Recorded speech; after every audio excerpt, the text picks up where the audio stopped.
ಎಲ್ಲರಿಗೂ ನಮಸ್ಕಾರ. ಮಾಡಿಕ್ academy Jamkhandi YouTube ಚಾನಲ್ಗೆ ಸ್ವಾಗತ.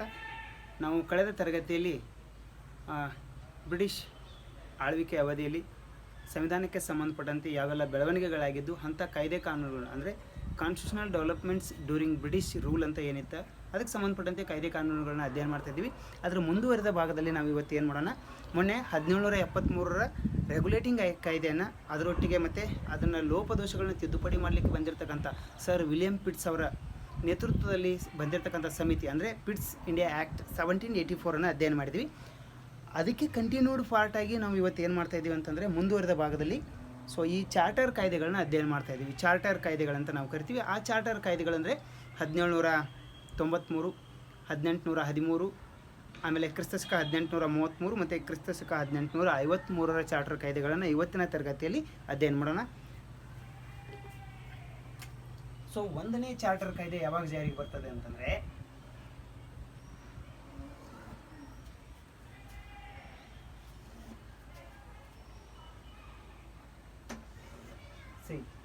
ಈ ಚಾರ್ಟರ್ ಕಾಯ್ದೆಗಳು ಒಂದು ಚಾರ್ಟರ್ ಆ್ಯಕ್ಟ್ಸ್ ಅಂತ ನಾವು ಕರಿತೀವಿ. ಪ್ರತಿಯೊಂದನ್ನು ಚಾರ್ಟರ್ ಆ್ಯಕ್ಟ್ಸ್ ಅಂತಲೇ ಕರೆಯೋದು.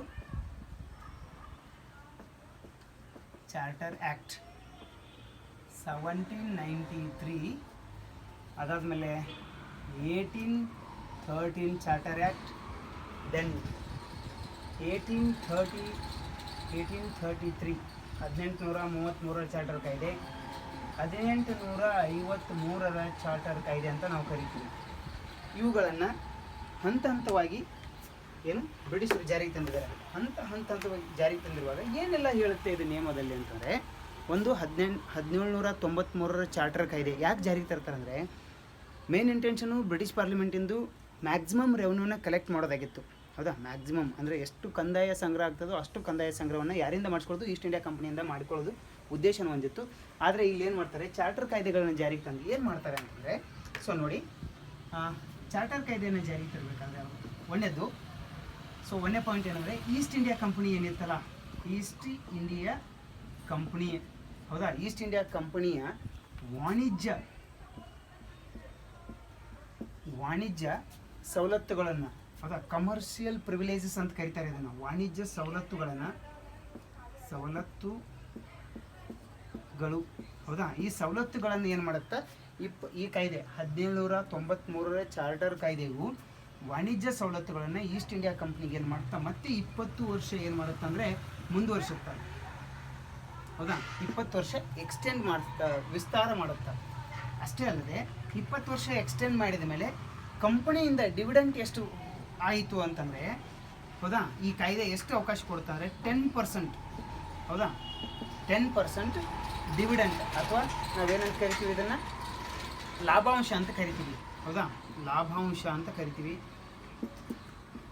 ಲಾಭಾಂಶ ಏನೈತಿ 10% ಏನು ಮಾಡ್ತಾರೆ, ಏರಿಸಲಿಕ್ಕೆ ಅವಕಾಶ ಕೊಡುತ್ತೆ. 10% ಲಾಭಾಂಶ ಏರಿಸಲಿಕ್ಕೆ ಅವಕಾಶ ಕೊಡುತ್ತೆ 1793 ಕಾಯ್ದೆ. ಅಷ್ಟೇ ಅಲ್ಲ, ಇದರಲ್ಲಿರ್ತಕ್ಕಂಥ ಸಿಬ್ಬಂದಿ ಮತ್ತು ನಿಯಂತ್ರಣ ಮಂಡಳಿ ಇತ್ತು ನೋಡಿ, ನಿಯಂತ್ರಣ ಮಂಡಳಿ.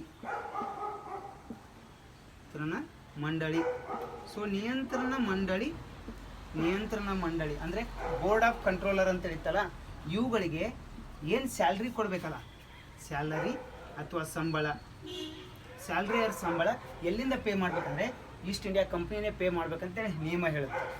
ಇನ್ನು ಕೊನೆಯದಾಗಿ ಇನ್ನೊಂದು ನಿಯಮ ಏನು ಮಾಡ್ತಾರೆ ಅಂತಂದು,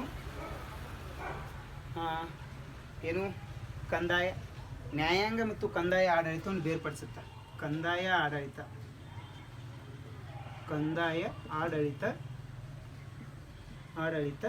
ಮತ್ತು ನ್ಯಾಯಾಂಗ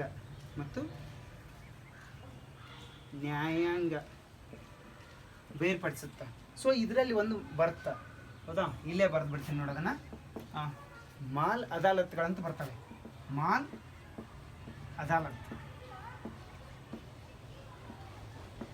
ಏನು? ಮಾಲ್ ಅದಾಲತ್ಗಳಂತಂದರೆ, ಮಾಲ್ ಅದಾಲತ್ಗಳನ್ನ ಕಂದಾಯ ನ್ಯಾಯಾಲಯಗಳಂತ ಕರಿತಾಯಿದ್ರು. ಕಂದಾಯ ನ್ಯಾಯಾಲಯ ಅಂದರೆ ಚಾರ್ಟರ್ ಕಾಯ್ದೆ ಏನು ಮಾಡ್ತಾರೆ, ಈಸ್ಟ್ ಇಂಡಿಯಾ ಕಂಪ್ನಿಯ ವಾಣಿಜ್ಯ ಸವಲತ್ತುಗಳನ್ನ 20 ವರ್ಷಕ್ಕೆ ಎಕ್ಸ್ಟೆಂಡ್ ಮಾಡುತ್ತೆ. 10% ಏನು ಮಾಡಬೇಕು, ಲಾಭಾಂಶವನ್ನು ಕೊಡಬೇಕು. ಅಷ್ಟೇ ಅಲ್ಲ, ಸಿಬ್ಬಂದಿ ಮತ್ತು ನಿಯಂತ್ರಣ ಮಂಡಳಿ ಏನಿತ್ತಲ್ಲ ಅವುಗಳಿಗೆ ಸಂಬಳ ಕೊಡಬೇಕು ಅಲ್ಲಿ ಜನರಿಗೆ. ಕಂದಾಯ ಆಡಳಿತ ಮತ್ತು ನ್ಯಾಯಾಂಗವನ್ನು ಮೊದಲ ಬಾರಿಗೆ ಏನು ಮಾಡುತ್ತಾ ಬೇರ್ಪಡಿಸುತ್ತಾ.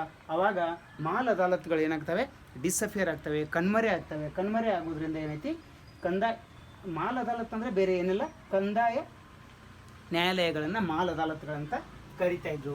ಸೊ 1813 ಕಾಯ್ದೆ ಮತ್ತೆ ಏನು ಮಾಡುತ್ತಾ, ಈ ಕಾಯ್ದೆ ಕಂಪನಿಯ ನಿಯಮವನ್ನು ಮತ್ತೆ 20 ವರ್ಷ ಮುಂದುವರ್ಸುತ್ತಾ, 20 ಇಯರ್ಸ್. ಹೌದಾ, 20 ವರ್ಷ ಮತ್ತೆ ಏನು ಮಾಡುತ್ತಾ, ಎಕ್ಸ್ಟೆಂಡ್ ಮಾಡುತ್ತಾ. ಆದರೆ ವ್ಯಾಪಾರಕ್ಕೆ ಅನುಕೂಲ ಮಾಡಿಕೊಟ್ರು ಕೂಡ ಇಲ್ಲಿ ಏನಾಗುತ್ತಂದರೆ, ಚಹಾ ಮತ್ತು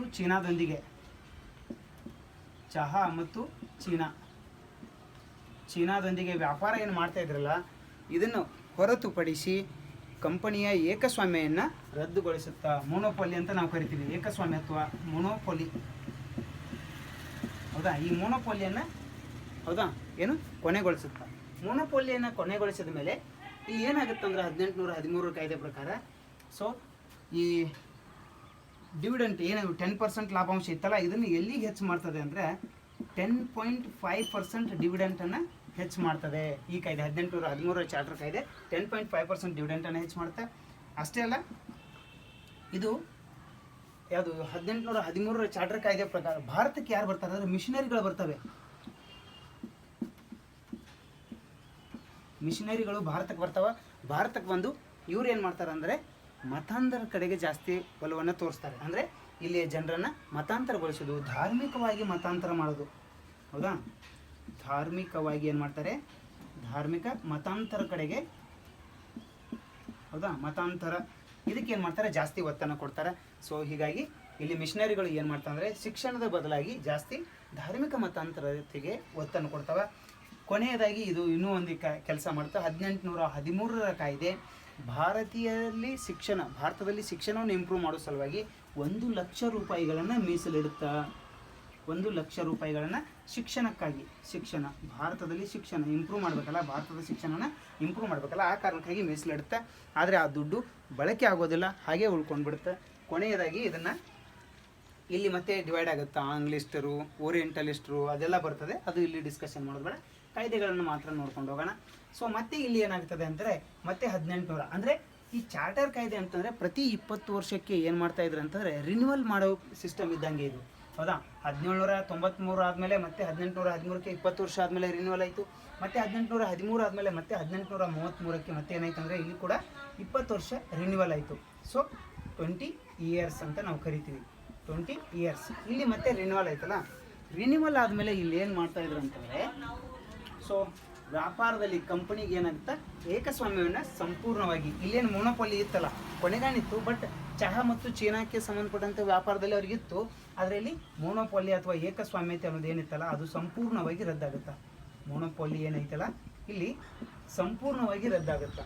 ಸಂಪೂರ್ಣವಾಗಿ ಮೊನೋಪೊಲಿ ರದ್ದಾದಮೇಲೆ ಈಸ್ಟ್ ಇಂಡಿಯಾ ಕಂಪ್ನಿಗೆ ಸಂಬಂಧಪಟ್ಟಂತೆ ಏನಾಗ್ತದೆ ಅಂತಂದರೆ ಇಲ್ಲಿ ಸೊ ಸ್ವತಂತ್ರವಾಗಿ ನೆಲೆಯೂರಕ್ಕೆ ಅವಕಾಶ ಆಯಿತು. ಬ್ರಿಟಿಷರಿಗೆ ಸ್ವತಂತ್ರವಾಗಿ ನೆಲೆಯೂರಲು, ಹೌದಾ, ಸ್ವತಂತ್ರವಾಗಿ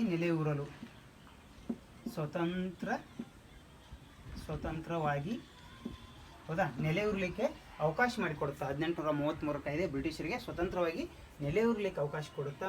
ಸೊ ಅದಾದಮೇಲೆ ಇಲ್ಲಿ 1833 ಕಾಯ್ದೆ ಪ್ರಕಾರ ಇನ್ನೊಂದು ಏನಾಗುತ್ತೆ ಅಂದರೆ ಗವರ್ನರ್ ಜನರಲ್ ಆಫ್ ಬೆಂಗಾಲ್, ಹೌದಾ, ಬೆಂಗಾಲ್ ಏನಾಗ್ತಾನೆ ಅಂದರೆ ಗವರ್ನರ್ ಜನರಲ್ ಆಫ್ ಇಂಡಿಯಾ ಆಗ್ತಾನೆ. ಸೊ ಇಂಡಿಯಾ ಅಂತೇಳಿ ಘೋಷಣೆ ಮಾಡ್ತಾರೆ. ಹಾಗಾದರೆ ಮೊದಲ ಗವರ್ನರ್ ಜನರಲ್ ಯಾರು ಭಾರತದ ಅಂತಂದರೆ 1833 ಕಾಯ್ದೆ ಪ್ರಕಾರ William Bentinck. So William Bentinck ಅಂತ ನಾವು ಹೇಳ್ತೀವಿ. ಸೊ ವಿಲಿಯಂ ಬೆಂಟಿಂಕು ಏನಾಗ್ತಾರೆ, ಮೊದಲ ಭಾರತದ ಗವರ್ನರ್ ಜನರಲ್ ಆಗಿ ಕಾರ್ಯವನ್ನು ನಿರ್ವಹಿಸ್ತಾರೆ. ಸೊ ಅದಾದಮೇಲೆ ಮೆಕಾಲೆ ಅವರ, ಹೌದಾ, ಮೆಕಾಲೆ ಅವರ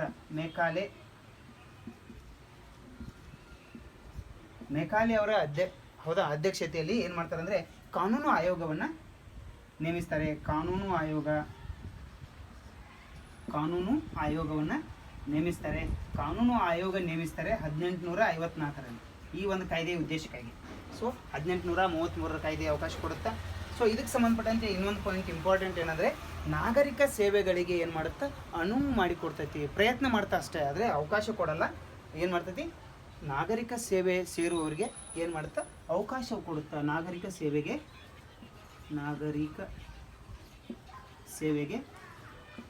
ಏನು ಮಾಡ್ತೈತಿ ಅವಕಾಶ ಕೊಡ್ಲಿಕ್ಕೆ ಪ್ರಯತ್ನ ಮಾಡ್ತೈತಿ. ಸೊ ಇದಾದ್ಮೇಲೆ ಇಲ್ಲಿ ಏನೈತಿ ಎಕ್ಸ್ಟೆಂಡ್ ಆಗುತ್ತಾ ಲೈಸೆನ್ಸ್ ಮತ್ತೆ ಎಕ್ಸ್ಟೆಂಡ್ ಆಗುತ್ತಾ, ಆದರೆ ಸಮಯ ಮತ್ತು ಅವಧಿ ನಿಗದಿಯಾಗಿರುವುದಿಲ್ಲ. ಸಮಯ ಮತ್ತು ಅವಧಿ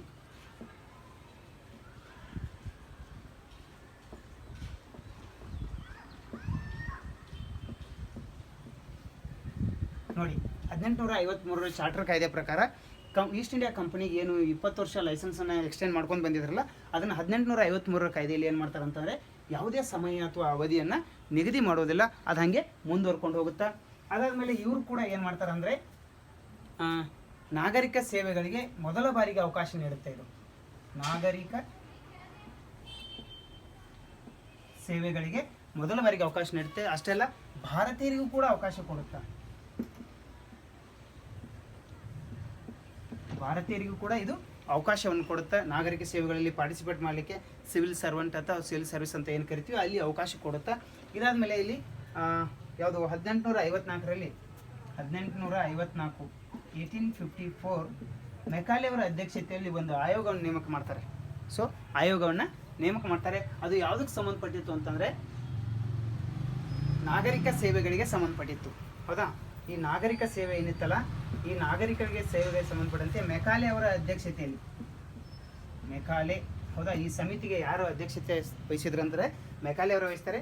ಭಾರತೀಯ ನಾಗರಿಕ ಸೇವೆ ಏನು ಸಂಬಂಧಪಟ್ಟಿದೆ ಅದಕ್ಕೆ ಸಂಬಂಧಪಟ್ಟಂತೆ ಒಂದು ಕಾಯ್ದೆ ಬರ್ತೈತಿ. ಆ ಮೆಕಾಲೆ ಸಮಿತಿ ಬರುತ್ತೆ. ಮೆಕಾಲೆ ಸಮಿತಿ ಏನೈತಿ 1854ರಲ್ಲಿ ಸ್ಥಾಪನೆ ಮಾಡ್ತಾರೆ. ಅದು ಏನು ಮಾಡ್ತಾರೆ, ಇದಕ್ಕೆ ಸಂಬಂಧಪಟ್ಟಂತೆ ಅಧ್ಯಯನ ಮಾಡಿ ವರದಿಯನ್ನು ಸಲ್ಲಿಸುತ್ತೆ.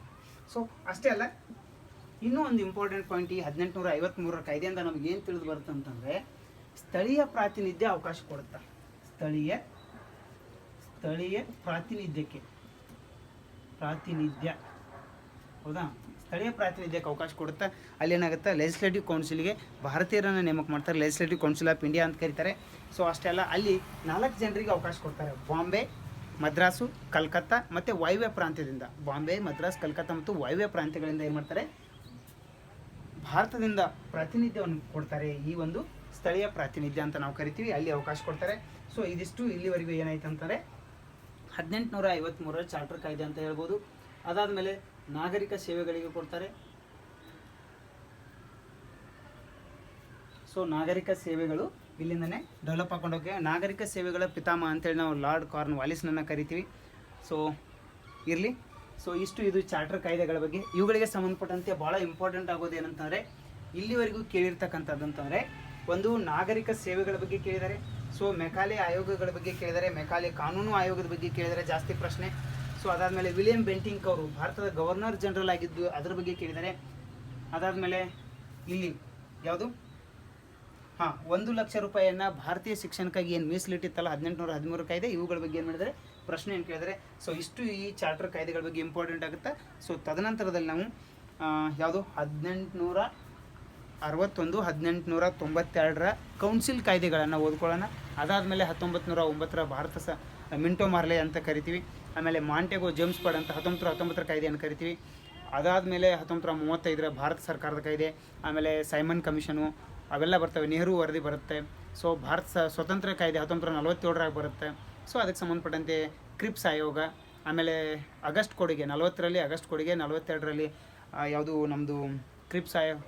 ಆಮೇಲೆ ಕೊನೆಯದಾಗಿ ಬಂದು ನಮಗೆ ಯಾವುದು ಬರ್ತದೆ ಅಂತಂದರೆ ಕ್ಯಾಬಿನೆಟ್ ಮಿಷನ್ ಬರುತ್ತೆ 1946ಅಲ್ಲಿ. ಸೊ ಇಷ್ಟೆಲ್ಲ ಓದ್ಕೊಂಡ್ಮೇಲೆ ನಾವು ಏನು ಮಾಡೋಣ, ಸಂವಿಧಾನಕ್ಕೆ ಹೆಜ್ಜೆ ಇಡೋಣ. ಇದಿಷ್ಟು ಇವತ್ತಿನ ತರಗತಿಯಲ್ಲಿ.